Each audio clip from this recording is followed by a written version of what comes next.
Hello mga mamshi, I'm here again, Shinri M. Magandang gabi ho. Since gusto kong ng mainit na sabaw, so sabi ko gagawa ako ng chicken sotanghon. Naghiwa na ho ako ng onion, garlic, at saka ang ating ginger. Yan. Hiwa na ako niyan. Tapos, may hiniwa na din ho akong cabbage. Ito yung cabbage natin. Tapos, ito ho yung chicken wings. Magluluto na tayo. Dadaling ko na kayo sa kaldero. Ininit ko kanina yan, kaya medyo parang umitim siya. Lagyan natin ng mantika. Ayan. For sure mainit na siya. Pinatay ko lang siya kanina kasi dahil nga sineset up ko yung camera. So mag-start na tayo ng pagluluto. Unahin uli natin ang aking best friend na sibuyas. Isusunod natin si bawang, pangatlo si luya. Ayan.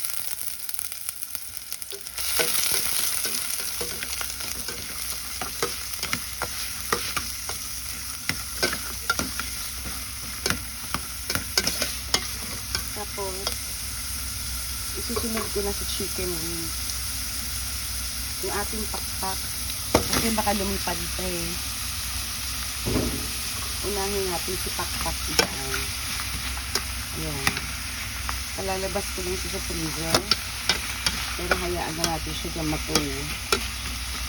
Ayan. Hayaan lang natin siya dyan. Tapos, lagyan na natin siya ng paminta para lumasa rin sa chicken.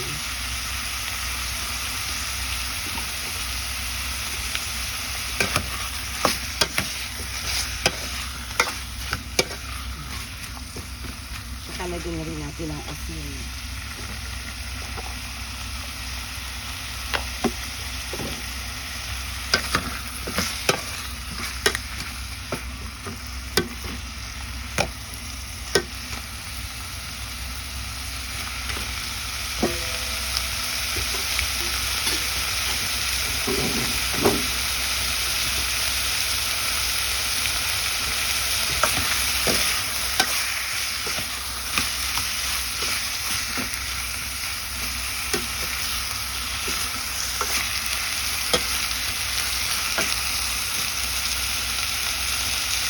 Para kasi gusto ko uminom lang mainit na sabaw.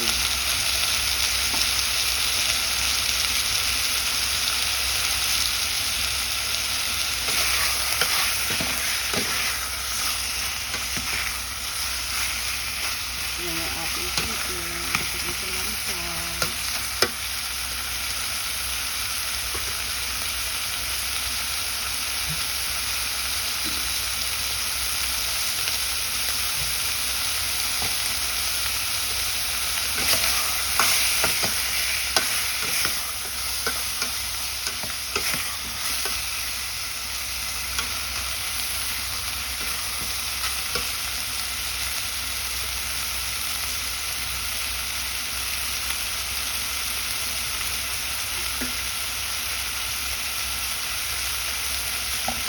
Pwede na siguro natin siyang lagyan ng ng tubig.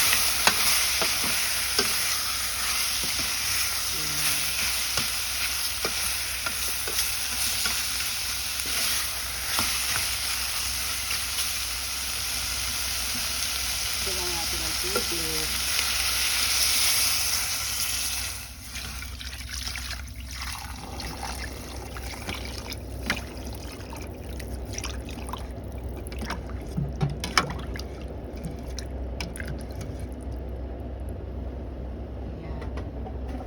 Hintayin natin kumulo. Pakuluan natin siya, ha?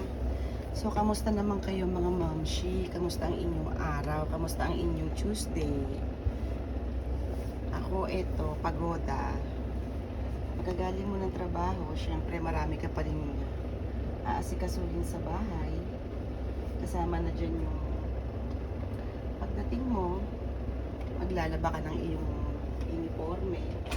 Kasi everyday ho ako nagpapalit ng uniform at everyday ko din siyang nilalabhan. Since nasa food production ho ako, talagang hindi nyo maiiwasan na merong amoy yung uniform. Kaya everyday ho ako na naglalaba. So ayan siya. Ayan ang ating hintayin lang natin siyang kumulo, ha?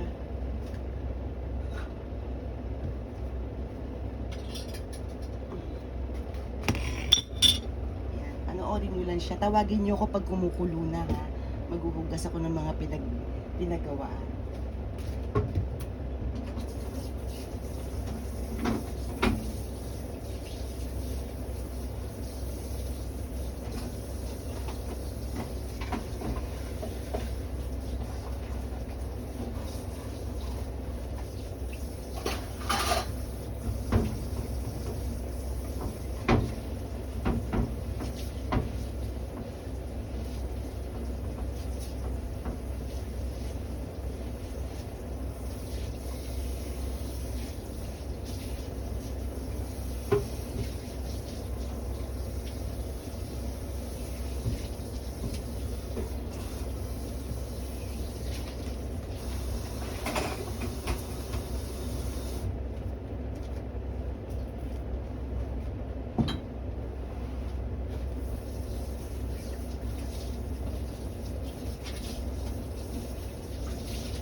Ano, mga mamshi, kumukulo na ba? Ha? Hindi nyo naman ako tinatawag. Hindi pa kumukulo, kaya hindi nyo ako tinatawag. Ganon. O sige, hindi natin siya makumulo. Pagka kumulo na siya, lalagyan ko lang siya ng, para mas malasa, lalagyan ko siya ng chicken broth cubes.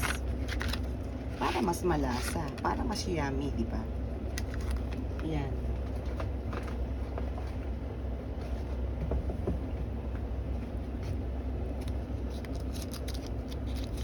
Ilagay na natin si chicken cubes.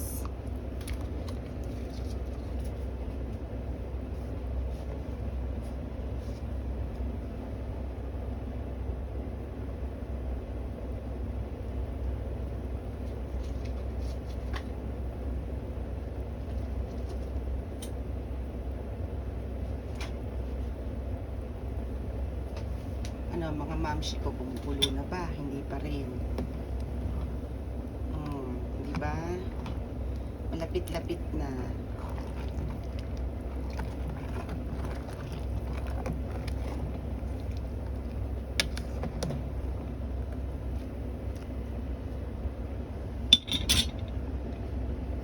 Hindi ho ako cook, ha. Ako lang itong mga ina-upload kong videos na to, uulitin ko uli. Ito lang ho ang way ko everyday na niluluto ko ng pagkain namin at kung paano po ako magluto at kung saan ako makakatipid na alam ko po na masustansya naman yung pinapakain ko sa asawa ko. Yan. Yan lang ho. Hindi ho ako chef, hindi ho ako graduate ng culinary, hindi po. Ako lang po ayan. Kung ano lang po yung, kumbaga lutong bahay lang ho talaga. Actually, nung araw, hindi ho ako marunong magluto. Hindi ako marunong magluto ng mga ganyan-ganyan. Siyempre, pagka ho nag-iisa ka na sa buhay, matututunan mong lahat. Tsaka, minsan, may mga support din. Nagkatanong-tanong din tayo kung paano ba lutuin to, ganyan-ganyan.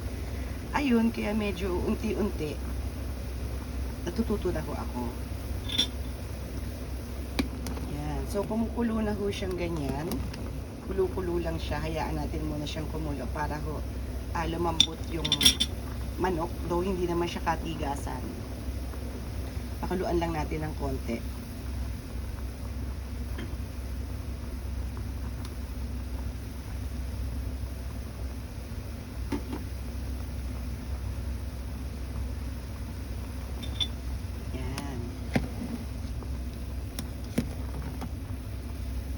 repolyo kaya gusto ko nito. Tapos meron kang meron kang ilalagay na yung garlic chili pag kinain mo siya. Di ba ang sarap?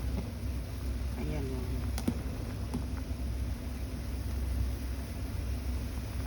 So, ayan na siya.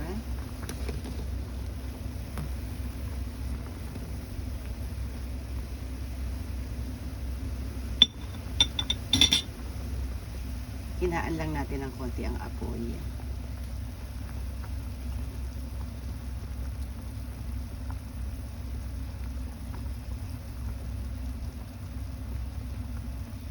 Pwede na ho natin ilagay yung hiniwa nating repolyo at saka yung cabbage. Ay, may nakalimutan pala akong ilagay yung mushroom. Teka, maghihiwa akong mushroom.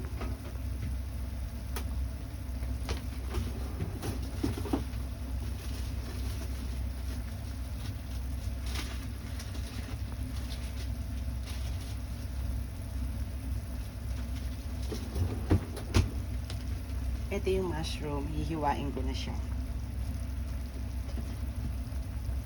Para naman merong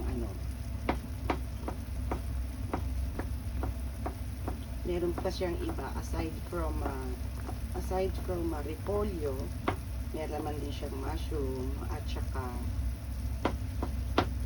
carrots.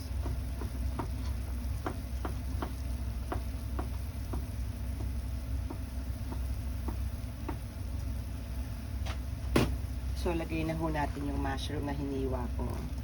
Ayan.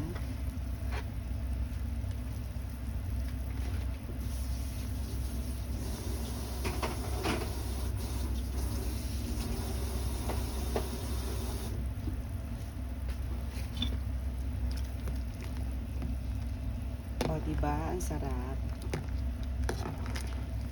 Tapos, ilagay na rin mo natin yung repolyo para sabay-sabay silang maluluto.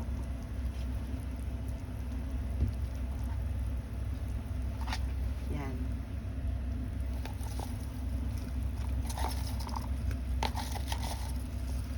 Sabay-sabay lang kasi nga ayoko ho nang masyadong luto yung gulay.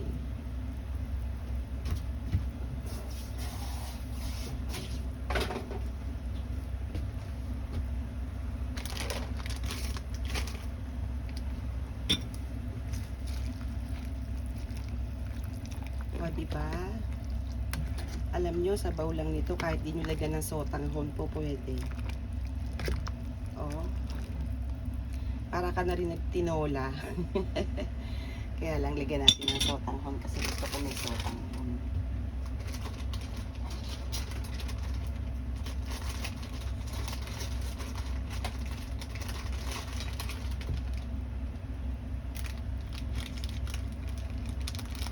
Ang sotanghon ho na nabili ko, hiwa na siya.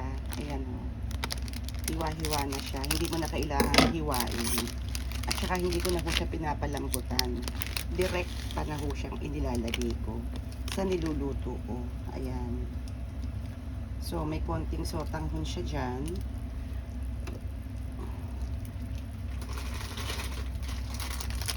Ayan. Hayaan na natin na kusa siyang lumambot doon sa mainit na sabaw. So, ayan. Lagay natin siya dyan.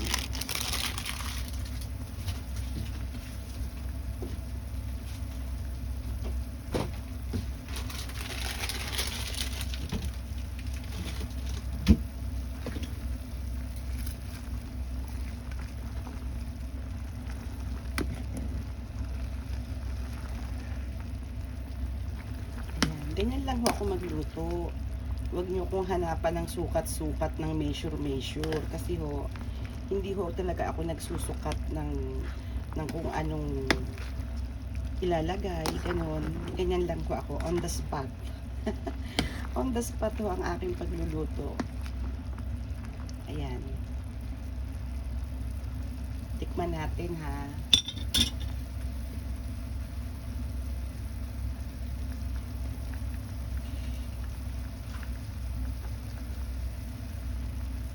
Tikman natin yung ating niluto ko anong lasa.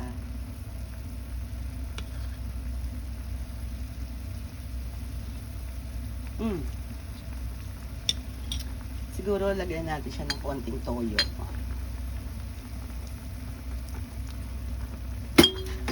At saka, lagyan natin siya ng sesame oil.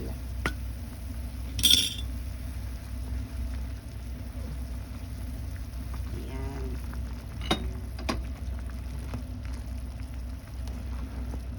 O, diba? O, ayan na ang ating chicken sotanghon. Pak na pak. Diba? Nagawa na tayo ng sabaw in 15 minutes. Tikman ho natin ulit.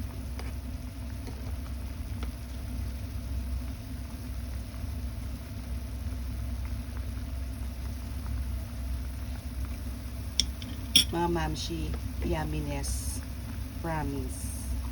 So, paano ho mga mamshi? I-try nyo ho. Magluto rin kayo. Within 20 minutes, meron na ho kayong chicken sotanghon. Sige po, thank you for watching again my cooking vlog. This is me once again, Shindy M. Saying thank you for watching. Ingat po palagi. Bye!